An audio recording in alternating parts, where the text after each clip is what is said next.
الحمد لله رب العالمين والعاقبة للمتقين والصلاة والسلام على سيد الأنبياء والمرسلين سيدنا محمد وآله وأصحابه أجمعين أما بعد فأعوذ بالله من الشيطان الرجيم بسم الله الرحمن الرحيم ألم نشرح لك صدرك ووضعنا عنك وزرك الذي أنقض ظهرك ورفعنا لك ذكرك فإن مع العسر يسرا إن مع العسر يسرا فإذا فرغت فانصب وإلى ربك فارغب صدق اللہ العظیم۔ محترم دوستو، بزرگوں، بھائیوں، اس سورت کا نام ہے سورۃ الانشراح، اور اس سورت کے ابتدائی آیتوں میں اللہ تبارک و تعالی نے پیارے آقا سرور کونین تاجدار مدینہ خاتم الانبیاء حضرت محمد الرسول اللہ صلی اللہ علیہ وسلم کے سینہ مبارک کو کشادہ کرنا، شرح صدر کا ذکر کیا ہے۔ شرح صدر کا معنی ہے سینہ کھولنا، سینے میں وسعت پیدا کرنا، اور انشراح کا معنی کیا، انشراح کا مطلب کیا ہوتا ہے؟ انشراح کہتے ہیں کسی معاملے میں اگر تنگی ہو، اس کے لیے دل میں وسعت پیدا ہو جائے۔ مثلا کوئی کام، کوئی عمل جس میں آدمی تذبذب میں ہے، یہ کام کرنا یا نہیں کرنا۔ کوئی آدمی کہیں سفر میں جانا چاہتا ہے تو وہ یہ سوچ رہا کہ مجھے سفر میں جانا ہے کہ نہیں جانا، ذہن میں کوئی بات سمجھ میں نہیں آ رہی کہ جانا چاہیے کہ نہیں جانا چاہیے، اور کوئی بات اس کو مطمئن نہیں کر رہی ہے کہ مجھے یہ کام کرنا ہے۔ پھر چلتے چلتے اس کے دل میں انشراح پیدا ہو گیا، اس کے اندر یہ بات پیدا ہو گئی کہ مجھے جانا چاہیے۔ اس نے اپنے سفر میں جانے کا طے کر لیا، نہ جانے والی جو کیفیت تھی اب وہ ختم ہو گئی، تو اس کا مطلب یہ کہ دل مطمئن ہو گیا۔ اس کا نام ہے انشراح، یعنی دل میں آدمی کو ایک عمل کرنے کے لیے اطمینان پیدا ہو گیا۔ اب وہ ٹینشن سے فارغ ہو گیا، اب وہ طے کر لیا کہ مجھے جانا ہے۔ اب اس جانے کے لیے مجھے کیا کرنا، کیسے جانا، کیسے آنا، اب وہ آگے کی تیاری کا مسئلہ۔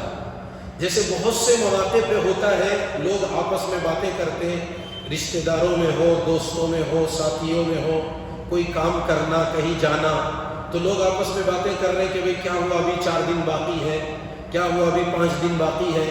تو سامنے والا کہہ رہا سوچیں گے، بھئی دیکھیں گے، ابھی سوچ رہا ہوں، میں ابھی دیکھ رہا ہوں کیا ہے کہ وہ جانا ہے کہ نہیں جانا ہے۔ اب سامنے والا پریشان ہے کہ بھئی انہوں کوئی اطمینان بخش بات نہیں کر رہے۔ اس کے بالمقابل اگر وہ کہے کہ ہاں بھئی جانا ہے ہم کو، ہاں فلاں وقت یہاں سے نکلنا ہے، اب پھر وہ بیٹھیں گے، وہ ترتیب بنائیں گے، تو اس کا مطلب یہ کہ دل میں اطمینان ہو گیا، دل میں شرح صدر ہو گیا۔ ایک عمل جو پہلے کرنے کے نہ کرنے کے بارے میں اس کو تذبذب ہو رہا تھا، اب وہ ایک چیز طے ہو گئی کہ ہاں یہ ہونا چاہیے۔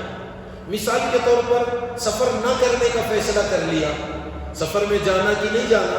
ایک آدمی نے سوچا کہ بھئی نہیں، مجھے تو نہیں جانا ہے، اب اس کا دل مطمئن ہو گیا۔ اب کوئی آدمی سوال کرے تو وہ کہے گا کہ نہیں بھئی مجھ سے تو سفر نہیں ہو سکتا، میں تو نہیں جاؤں۔ یہ نہیں، اگر صحابہ کی زندگی میں اس کی ایک مثال سمجھنا چاہیں، اس کی ایک مثال یہ ہے کہ حضرت عمر فاروق رضی اللہ تعالیٰ عنہ نے ابو بکر صدیق رضی اللہ تعالیٰ عنہ کے دور خلافت میں حضرت ابو بکر صدیق رضی اللہ تعالیٰ عنہ سے درخواست کی، کہا کہ دیکھو لوگ الگ الگ قبیلے والے، الگ الگ خاندان کے لوگ، الگ الگ علاقوں والے اپنی اپنی زبان میں قرآن پڑھ رہے ہیں، ہر ایک کی اپنی اپنی علاقائی زبان ہوتی ہے۔ جیسے ہماری اردو زبان ہے، بنگلور کی زبان الگ ہے، تمل ناڈو والے تھوڑا سا الگ کا معنی لہجہ، لب و لہجہ، بات چیت کا انداز ان کا الگ ہوتا ہے۔ دہلی والوں کا الگ ہے، حیدرآباد والوں کا الگ ہے، الگ الگ لہجے ہوتے ہیں۔ تو صحابہ نے دیکھا، حضرت عمر فاروق رضی اللہ تعالیٰ عنہ نے دیکھا کہ بھئی قرآن کے معاملے میں بھی حضرات صحابہ کے لہجے الگ الگ ہو رہے ہیں، اور اگر ان سب کو ایک جگہ ایک لہجے میں یا ایک نہج پر اگر قرآن کو نہ لایا گیا تو پھر اب یہ الگ الگ ہوتے ہوتے دنیا میں یہی پھیلیں گے، تو پھر دنیا میں قرآن ایک نہج پر پڑھا نہیں جا سکتا۔ ہر سننے والا آدمی اپنے اپنے طور پر جو جیسے یاد کیا وہ ویسے آگے بڑھائے گا۔ میں نے جیسے پڑھا میں اب اپنے شاگردوں کو ویسے پڑھاؤں گا، آپ نے ویسے کسی نے جیسے پڑھا ہوگا آپ اپنے طرز پر اس کو چلائیں گے۔ تو حضرت عمر فاروق رضی اللہ تعالیٰ عنہ نے ابو بکر صدیق رضی اللہ تعالیٰ عنہ سے درخواست کی کہ ایسا کریں کہ پورے زبانوں کو ایک زبان میں جمع کر لیں، ایک نہج پر پوری دنیا میں قرآن پڑھنے کا نظام بنا لیں، اور اس کے لیے پہلے ہمیں پورا قرآن ایک جگہ جمع کرنا پڑے گا، چونکہ جب جیسے جیسے اترتا گیا ویسے ویسے اس کو لکھا گیا، کہیں پتھروں پہ لکھا گیا، کہیں چمڑوں میں لکھا گیا، کہیں کھجور کی چھال پہ لکھا گیا، ہر ایک کے پاس الگ الگ ہے، ترتیب نہیں تھی۔ جیسے ابھی سورہ فاتحہ سے لے کر سورہ ناس تک قرآن پاک کی پوری ترتیب بنی ہوئی ہے، ایسی کوئی ترتیب متعین نہیں تھی۔ تو جب حضرت عمر فاروق رضی اللہ تعالیٰ عنہ نے ابو بکر صدیق رضی اللہ تعالیٰ عنہ سے درخواست کی کہ ہم قرآن کو جمع کر دیں گے ایک جگہ، ابو بکر صدیق رضی اللہ تعالیٰ عنہ نے جب یہ بات سنی انہوں نے کہا کہ عمر وہ کام ہم کیسے کریں گے جس کو اللہ کے نبی نے نہیں فرمایا؟ اللہ کے نبی کی زندگی میں حیات طیبہ میں آپ کے حیات میں وہ کام نہیں ہوا، ہم کیسے کر سکتے وہ کام؟ حضرت عمر رضی اللہ تعالیٰ عنہ ان کو سمجھاتے رہے کہ نہیں میری بات سمجھو، آپ دیکھو اگر قرآن کو جمع نہیں کیا گیا تو بہت انتشار امت میں پیدا ہو جائے گا، بہت مسائل امت میں پیدا ہو جائیں گے، ہمیں جمع کرنا چاہیے۔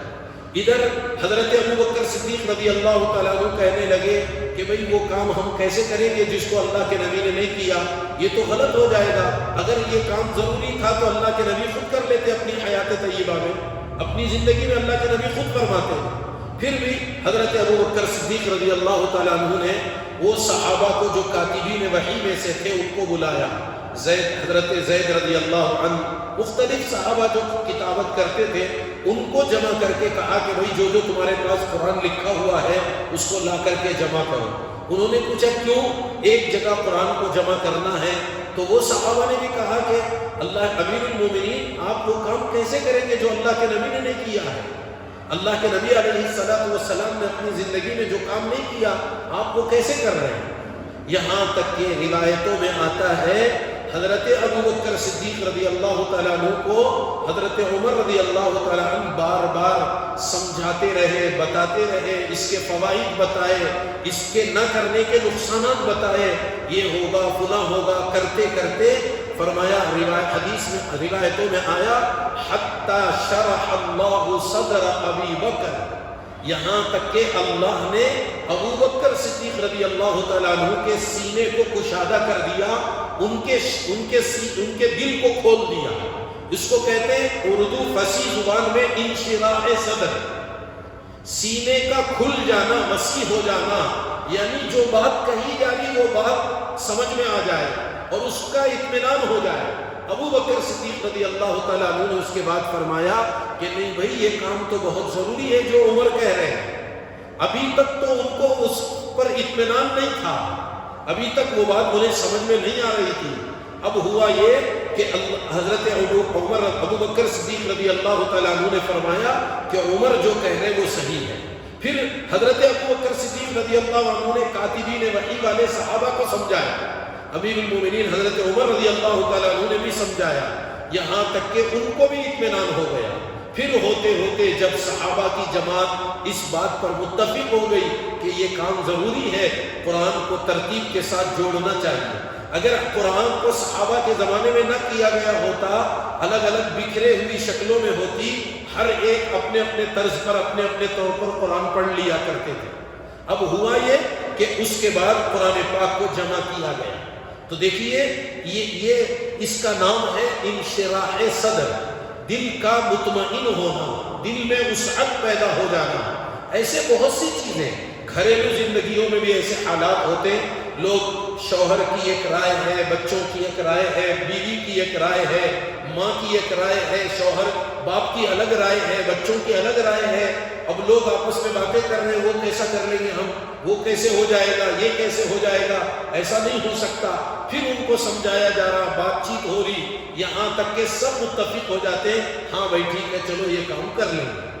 اس کا نام ہے انشراح صدر، یا اس کو اور آسانی سے سمجھ سکتے ہیں آپ، کوئی کام کسی آدمی کے ذمے میں آ گیا، وقت کم ہے اور ذمہ داری بہت زیادہ بڑی نظر آ رہی ہے، تو آدمی کے دل میں تنگی پیدا ہو جائے گی کہ یہ کام کیسے ہوگا۔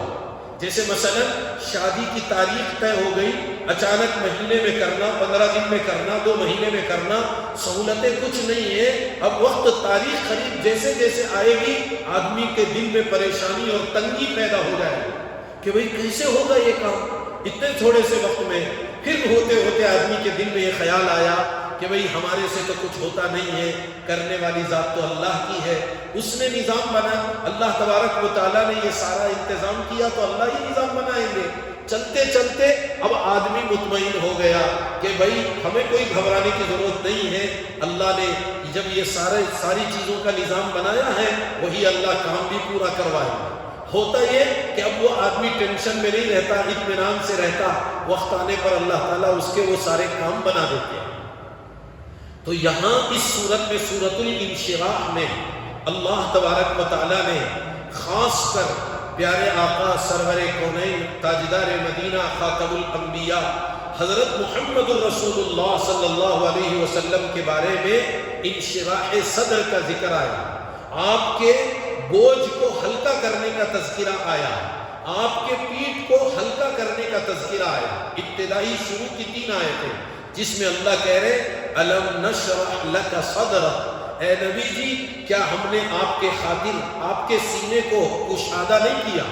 کشادہ کا معنی ظاہری اعتبار سے کشادہ اور وسیع ہونے کے معنی میں نہیں ہے، دل کے اندر اطمینان والی کیفیت کو پیدا کرنا، دل مطمئن ہونا۔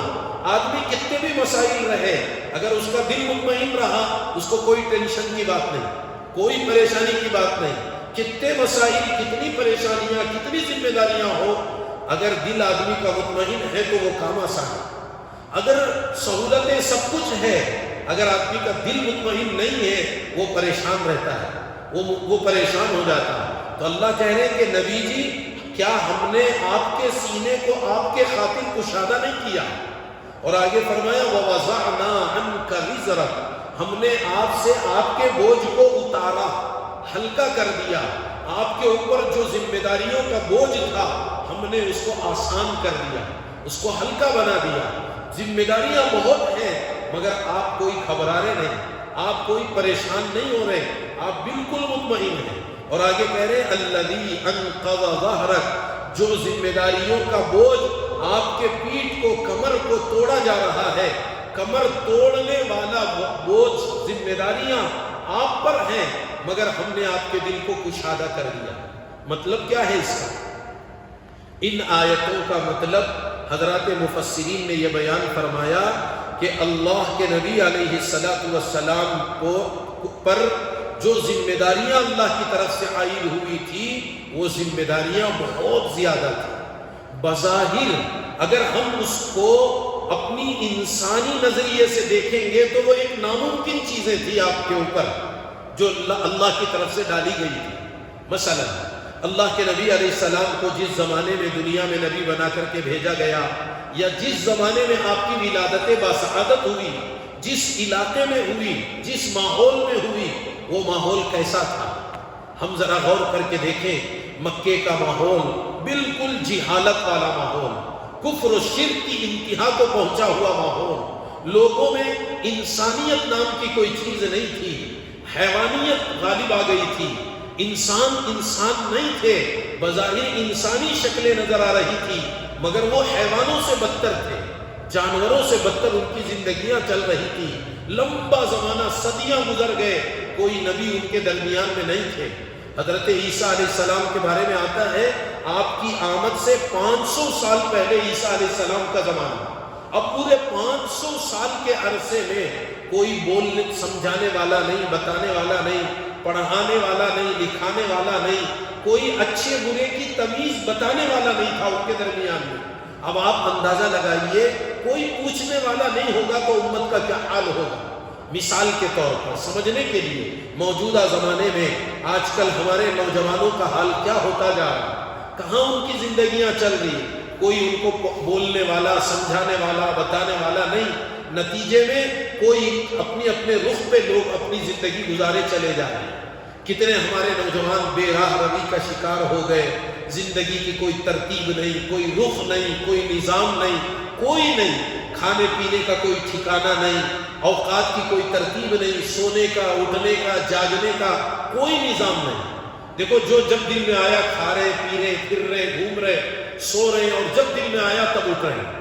خاص کر جب ہمارے اسکولوں کی چھٹیوں کا نظام ہوتا ہے، ہمارے گھروں کا حال ماحول کیا ہو جاتا ہے، کوئی پرسان حال نہیں، راتوں میں بلا وجہ دیر تک جاگنے کا ماحول، صبح دن بھر آرام سونے کا ماحول، اور کوئی ترتیب زندگی کی بنی، کوئی نظام زندگی نہیں رہتا ہے۔ تو یہ سارے حالات کے باوجود جبکہ ہم کچھ نہ کچھ اللہ نے علم کی روشنی باقی رکھی، قرآن اور حدیث کی تعلیمات ہمارے پاس ہیں، اور کچھ نہ کچھ بولنے، سمجھانے، بتانے والے موجود ہیں، تب تو یہ حال ہے۔ آپ غور کریں، اللہ کے نبی علیہ السلام کے زمانے میں، جس زمانے میں کوئی سمجھانے والا نہیں، بتانے والا نہیں، کوئی ایک دوسرے پر حکومت کرنے کو تیار نہیں، کوئی کسی پر بڑا بننے، بادشاہ بننے کو تیار نہیں، ایسی حالت لوگوں کی ہو گئی تھی کہ بالکل جہالت انتہائی درجے کو پہنچی ہوئی۔ جیسے ہم نے سورہ بینہ کے شروع میں پڑھا، لم یکن الذین کفروا من اہل الکتاب والمشرکین منفکین، لم یکن منفکین، اس قدر کفر و شرک میں مبتلا ہو گئے تھے کہ اگر اللہ کے نبی علیہ السلام دنیا میں تشریف نہ لاتے، اللہ کی طرف سے کوئی نشانی دنیا میں نہ آتی، لوگوں کو ہدایت ہی نہیں ملتی، لوگ ہدایت اور سیدھے راستے پر آ ہی نہیں سکتے تھے۔ لوگوں کی ہدایت پر آنے کے لیے ایک نبی اور ایک کتاب کا ہونا لوگوں کے لیے ضروری قرار دیا گیا۔ ایسے حالات اور ماحول میں اللہ نے اپنے نبی کو دنیا میں مبعوث فرمایا۔ پہلے آپ یہ پورا پس منظر آپ ذہن میں رکھیے تاکہ اصل بات سمجھنے میں آسانی ہوتی ہے۔ جب حضور کے آنے سے پہلے کا ماحول دنیا کا یہ تھا، حالات اس قدر پرفتن تھے، کون کس کو سمجھائے گا، کون کس کو بتائے گا، کون کس کی مانے گا، کوئی کسی کی سننے کو تیار نہیں تھا، کوئی کسی پر بڑا بننے کو تیار نہیں، کوئی کسی کے ماتحت چلنے کو تیار نہیں۔ اب ایسے عالم میں لوگوں کو ہدایت پر لانا، راہ راست پر لانا کوئی آسان کام تھا؟ تو اب اللہ کی طرف سے ایک بہت بڑی ذمہ داری آپ کو دی جا رہی تھی، نبوت والی ذمہ داری، دعوت والی ذمہ داری، لوگوں کو توحید کی طرف بلانے والی ذمہ داری، لوگوں کے عقائد کی درستگی والی ذمہ داری، لوگوں کو ایمان کی طرف لانے والی ذمہ داری، اور وقت بہت مختصر تھا۔ یہ اصل مسئلہ ہے۔ نبوت کب ملی آپ کو؟ نبوت کا زمانہ 40 سال۔ عام طور پر انبیاء علیہ السلام کو جو نبی بنایا جاتا ہے اس کے لیے 40 سال کی عمر کا انتخاب کیا جاتا ہے۔ 40 سال کی عمر کا کیوں انتخاب کیا جاتا؟ 25 سال میں کیوں نہیں ملتی، 20 سال میں کیوں نہیں ملتی، 30 سال میں کیوں نہیں دی جاتی، 40 سال میں کیوں نہیں دی، یعنی 35 سال میں کیوں نہیں دی جاتی، 40 سال کا انتخاب کیوں؟ اکثر حضرت یوسف علیہ السلام کی سیرت میں، حضرت یوسف علیہ السلام کی تاریخ، ان کے واقعات میں بھی لکھا گیا کہ یوسف علیہ السلام جوانی کے بعد جیل پہنچے ہیں، قید خانے میں رہے ہیں، 10 سال، 12 سال، 15 سال کی روایت آتی ہے، لیکن وہیں پر ان کو نبی نہیں بنایا گیا۔ ان کے لیے بھی 40 سال کا انتظار کر کے 40 سال کی عمر کے بعد عام طور پر نبی بنانے کا سلسلہ چلتا ہے۔ تو ایک طرف آپ یہ سمجھیے 40 سال کی جو عمر ہوتی ہے وہ انسان کی زندگی کے ڈھلان کی ابتدا والی زندگی ہوتی ہے۔ 40 سال تک آدمی کے اندر جوانی کا جوش، جذبات سب کچھ ہوتے ہیں۔ اب اس کے بعد آدمی کے قوا کمزوری کی طرف بڑھنے شروع ہو جاتے 40 سال کے بعد، حتیٰ کہ جب 45، 50 سال، 55، 60 سال ہو گئے، تقریباً اب علامات کمزوری کی علامتیں پیدا ہونا شروع ہو جاتی، مختلف بیماریاں آدمی میں آنا شروع ہو جاتی اور مختلف طبیعت کے مزاج کا نظام بنتا ہے. ایک تو یہ. دوسری وجہ انسان کی عقل ایک مقام پر پہنچ جاتی ہے. اس کو ان حالات میں کئی قسم کے تجربے اس کو ہو جاتے ہیں. اپنوں سے بھی حالات، غیروں سے بھی حالات، اپنوں کے ساتھ بھی باتیں سن رہا، غیروں سے بھی سن رہا، مختلف چیزوں کا سامنا کرنا پڑتا ہے. اچھے حالات بھی آ رہے ہیں، برے حالات بھی آ رہے ہیں، تنگی کے حالات بھی آ رہے ہیں، سہولت والے حالات بھی آ رہے ہیں. کبھی مال مل رہا، کبھی مال ختم ہو جا رہا، کبھی کچھ ہو رہا، کبھی کچھ ہو رہا. چلتے چلتے عقل ایک ٹھکانے پر آدمی کی پہنچتی ہے 40 سال کی عمر میں. آپ دیکھیں گے جیسے جیسے عمر بڑھتی جائے گی آدمی میں سنجیدہ پن آئے گا. لوگ کہیں گے چھوڑو بھائی اب لڑایا جھگڑے کہیں کیوں، اب اللہ اللہ کر لیں گے، اب چھوڑو کیا ہوا کی کیا نہیں کی. وہی جوانی کا جوش جب ہوتا 15-20 سال کا نوجوان ہوتا ہے، ذرا آپ اس کو ذرا سا ہاتھ لگا کر کے دیکھیں کیا حال ہو جائے گا. کتنا اچھل رہا، کتنا کود رہا اور کیسی وہ باتیں کرتا ہے. بہرحال ایک تو ایک درمیان کی ایک بات آئی تو اس کا ذکر ہو گیا. 40 سال کی عمر میں آپ کو نبی بنایا گیا ہے. اب آگے کی زندگی کتنی ہے آپ کی؟ 63 سال کل عمر میں 40 سال تو گزر گئے، باقی کتنے سال رہ گئے؟ 23 سال کا زمانہ ہے. 23 سال میں بھی 13 سالہ مکی زندگی ہے. مکے میں کوئی خاص کام آپ نہیں کر پائے. جو ذمہ داریاں آپ کو دی گئی تھی کھل کر نہیں کر سکتے تھے. مکی زندگی میں کھلے عام ایمان کی دعوت دے سکتے تھے آپ؟ کھلے عام نہیں دے سکتے تھے. اور جو ایمان والے ہیں وہ بھی آگے بڑھ کر کے کام نہیں کر سکتے تھے. ان کو بھی بتایا گیا. ابتدائی زمانے میں آپ نے فرمایا اپنا ایمان چھپا کے رکھ لو، ابھی ظاہر نہیں کرنا، ابھی خاموش رہو. انفرادی محنتیں ہوتی تھی، اکا دکا کوئی ایمان لانے والے لا رہے، ان کو ایمان کی دعوت دی جائے. اب آپ بتائیے 40 سال میں نبوت مل رہی، 40 سال کے بعد 13 سال تو مکی زندگی ہے. اور مکی زندگی تو بڑی شدید سختی اور تنگی والے حالات والی زندگی. اس میں خالی آپ نے ایمان کی دعوت کی بات کی اور اپنے ایمان کا تذکرہ کیا، اپنے ہی خاندان والے آپ کے جانی دشمن بن گئے. ایک طرف ابو جہل، ایک طرف ابو لہب، عتبہ، شیبہ، بڑے بڑے مکے کے سردار آپ کے دشمن بن گئے. اتنے بڑے بڑے دشمنوں کے درمیان میں رہ کر اپنی ذمہ داری پورا کرنا آسان ہے آپ کے لیے؟ ایک طرف اللہ کی طرف سے ذمہ داری دی گئی، اب آپ کا کام شروع ہے، اپنا کام کرو. رکاوٹیں اتنی شدید ہیں، ان رکاوٹوں کے دوران کیسے کام کرتے آپ؟ اس لیے آپ سے کہا گیا بظاہر انسانی حالات کی طرف دیکھیں تو یہ ناممکن چیز ہے. 40 سال کے زمانے میں نبوت دی جا رہی، 13 سال مکی زندگی کے ہیں. ابتدائی مکی زندگی کا زمانہ بڑا کٹھین زمانہ، حتیٰ کہ اس میں بھی 2-2.5 سال تک آپ کو بند کر دیا گیا، بائیکاٹ کر دیا گیا. شعب ابی طالب کی گھاٹی میں بند کر دیا گیا. کھانا پانی بند، ساری سہولتیں بند. پورے مکے کے لوگوں سے کہہ دیا گیا ایمان والوں کو کوئی چیز نہیں دی جائے گی. مجبور ہو کر درختوں کے پتے کھائے، پتے چبانے پہ مجبور ہو گئے. حال یہ ہو گیا، معاہدہ لکھا گیا اور وہ کعبۃ اللہ پہ لٹکایا گیا. اس کو دیمک نے کھانا شروع کر دیا تو بھی ان کے حالات نہیں بدلے. تو میں یہ عرض کر رہا ہوں آپ سے 40 سال کی عمر میں نبوت مل رہی ہے، 40 سال کے بعد مکی دور ہے، اور ان زمانوں میں ذمہ داری کتنی بڑی آپ پر دی گئی ہے. پوری دنیا میں اللہ کے اس پیغام کو پہنچانے کی ذمہ داری آپ کے ذمہ میں ہے. نبی جو آپ بنائے گئے کس کے لیے نبی بنائے؟ اپنے خاندان کے لیے، مکے والوں کے لیے، عرب کے لیے؟ کس کے لیے آپ نبی بنائے؟ وما ارسلناک الا رحمۃ للعالمین، دونوں جہانوں کے لیے آپ کو رحمت بنا کر کے بھیجا گیا. آپ کی نبوت انسانوں پر بھی ہے، جمادات پر بھی ہے، نباتات پر بھی ہے، جنات پر بھی ہے. ساری مخلوق پر آپ کی نبوت کو بتایا گیا، اور ذمہ داری آپ کی پوری دنیا میں اللہ کے دین کو پہنچانے کی ذمہ داری ہے. آپ بتائیے اتنی مختصر سے عرصے میں، اتنی چھوٹی زندگی میں اتنا بڑا کام آسان ہے؟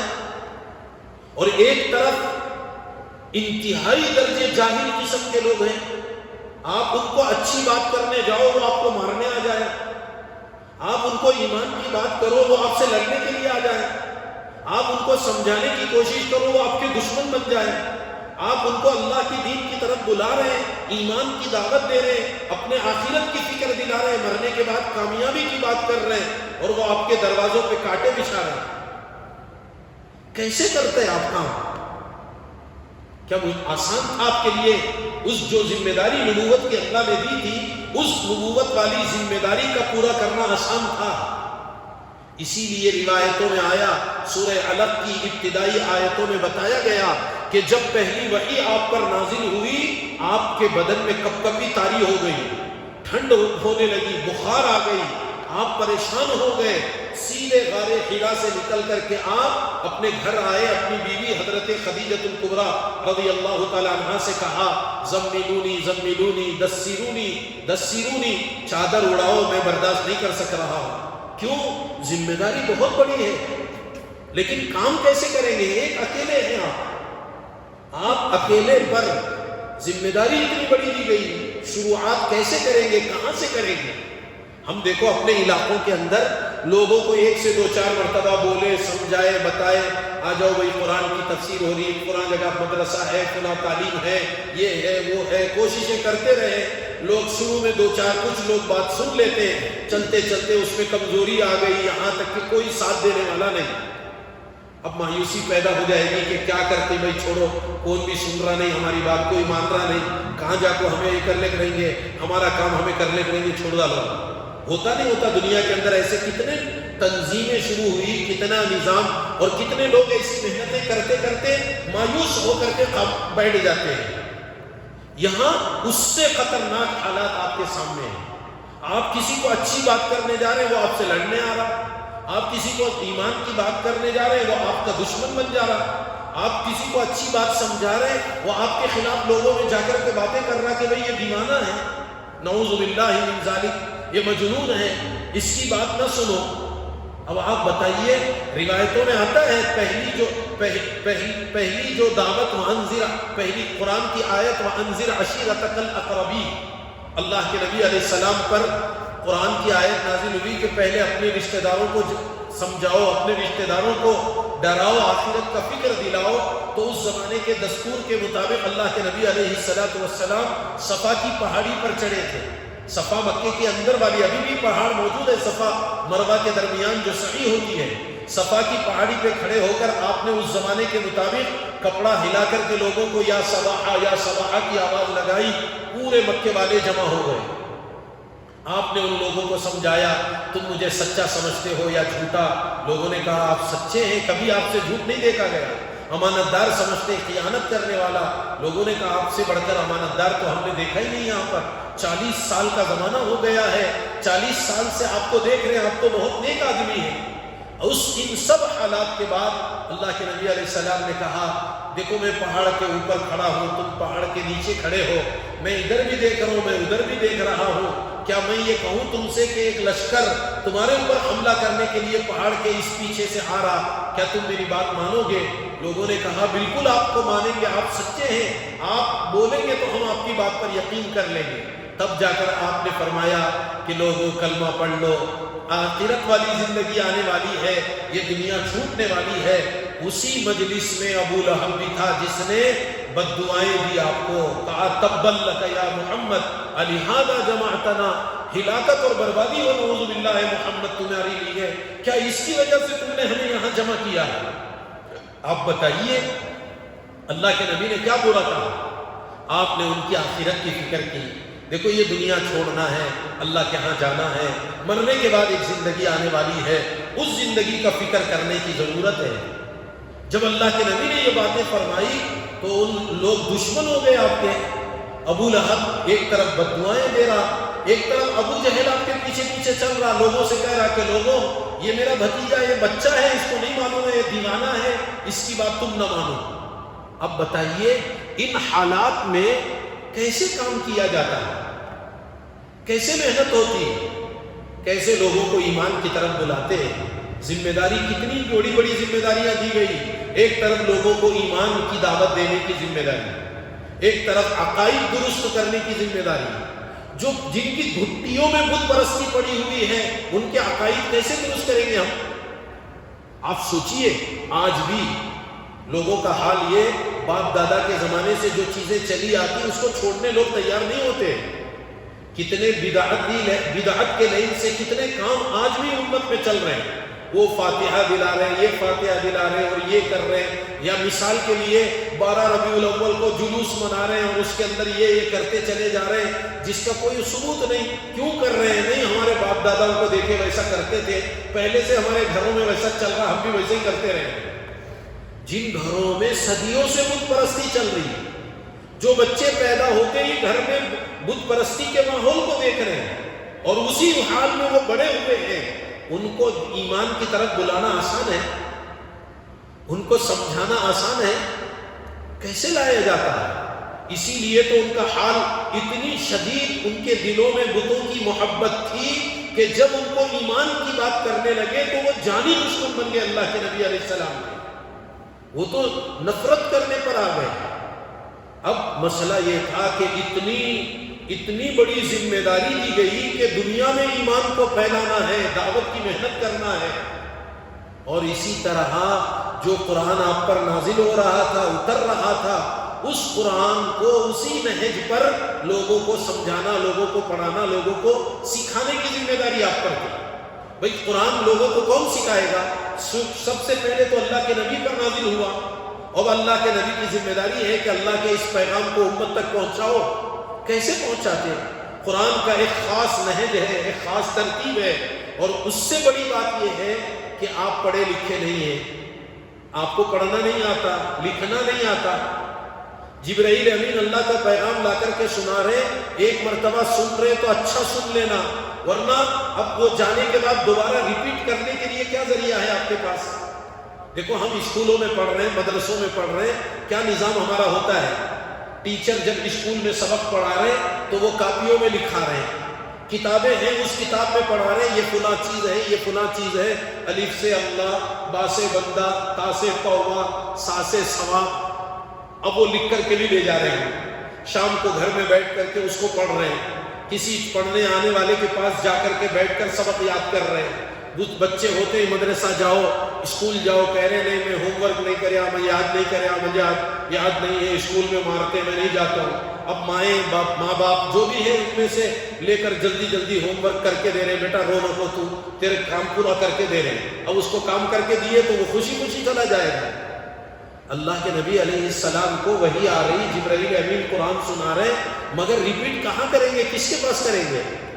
کہیں لکھا ہوا تو ہے نہیں، اور کہیں آپ کو پڑھنے بھی نہیں آتا، اور جبرائیل ایک مرتبہ آپ چلے گئے تو پھر اگلی مرتبہ کب آئیں گے وہ انہی کو معلوم ہے۔ اب اس کو ریپیٹ کرنا ہے تو کیسے کریں گے؟ یہ ایک ذمہ داری ہے آپ پر، خود سے قرآن کو اچھی طرح پڑھنا، جس نہج سے اتر رہا وہ نہج سے پڑھنا، اور اس سے بڑی ذمہ داری لوگوں تک اسی نہج کے ساتھ پہنچانا۔ خود پہلے اپنے کو، یعنی خود امی ہیں، خود پڑھے ہوئے نہیں ہیں، لکھنا نہیں آ رہا، کوئی کتاب نہیں ہے، کوئی کاپی نہیں ہے کہ جبرائیل بولتے تو جلدی جلدی ہوم ورک کر کے لکھ کر رکھ لیتے، بعد میں جانے کے بعد 1 سے 2 4 مرتبہ اس کو ریپیٹ کر کے پھر لوگوں کو سناتے۔ کوئی ایسا نہیں ہے، تو ذمہ داری کا بوجھ تھا آپ پر، یہ ذمہ داریاں تھی۔ قرآن اچھی طرح سمجھ لو، پہلے سنو، پہلے اس کو ریپیٹ اپنی زبان سے اس کو دہراتے تھے آپ۔ جی آپ سے کہتے ہیں لا تحرک بہ لسانک لتعجل بہ ان علینا جمعہ وقرآنا فاذا قرأناہ فاتبع قرآنا ثم ان علینا بیانا۔ اللہ کہتے ہیں جلد بازی نہ کریں، اطمینان سے پہلے جبرائیل کی پوری بات سن لیں، جب پوری بات ہو جائے گی تو پھر اس کے بعد آپ پڑھنا اس کے جواب میں۔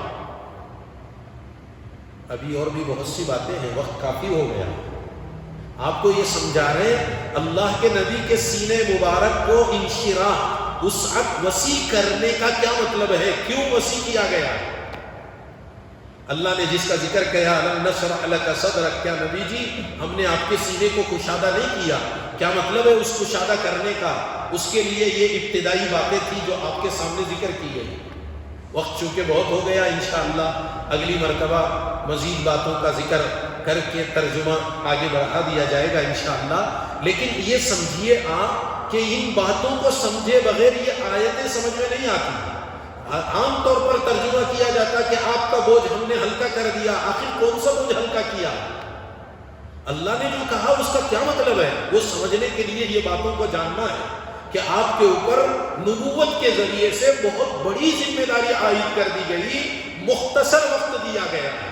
اب صحیح معنوں میں اگر آپ غور کریں دیکھیں تو مدنی زندگی کے 10 سال اصل ہیں، جو فری سے کچھ حصے میں کام کرنے کا موقع ملا ہے آپ کو، اس میں بھی جنگاں کر کے خطے کا وقت کتنا ہی وقت اس میں بھی ضائع کروا دیا گیا، اس میں بھی کتنی پریشانیاں رکاوٹیں کر دی گئی. یہ تو صرف مکی زندگی کا ذکر ہم کر رہے تھے آپ سے، ورنہ تو اتنے مختصر وقت میں اتنی بڑی ذمہ داری کا پورا کرنا یہ بظاہر آسان نہیں تھا، بلکہ انسانی حالات کے لیے ناممکن ہے.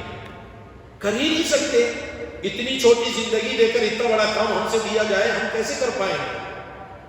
اس کے لیے اللہ تعالیٰ نے سورہ انشراح نازل فرما کر اللہ کے نبی علیہ السلام پر اللہ کی جو خصوصی نعمتیں ہیں، انشراح صدر اور بوجھ کو ہلکا کرنا، آپ کی پیٹھ کے جو بوجھ جو ذمہ داریاں تھیں اس کو ہلکا کرنے کا جو ذکر کیا گیا، اس کو سمجھنے کے لیے ان باتوں کو آپ ذہن میں رکھیے. انشاءاللہ اگر اللہ موقع دے اگلی مرتبہ آگے والی کچھ باتیں عرض کر کے ان آیتوں کا ترجمہ کیا جائے گا. اللہ سے دعا ہے کہ اللہ تعالیٰ تمام کو صحیح معنوں میں قرآن کو سمجھنے کی توفیق عطا فرمائے. دیکھیے دیکھنے میں 2-3 آیتیں پڑھی گئی، مگر یہ قرآن کے رموز، قرآن کے یہ نکات، یہ تفصیلات ہیں جس کو سمجھنا ضروری. یہ ساری باتیں خود اللہ کے نبی کے ذریعے سے امت تک پہنچائی گئی. اللہ ہم سب کو عمل کی توفیق عطا فرمائے. آمین. وآخر دعوانا الحمد للہ رب العالمین.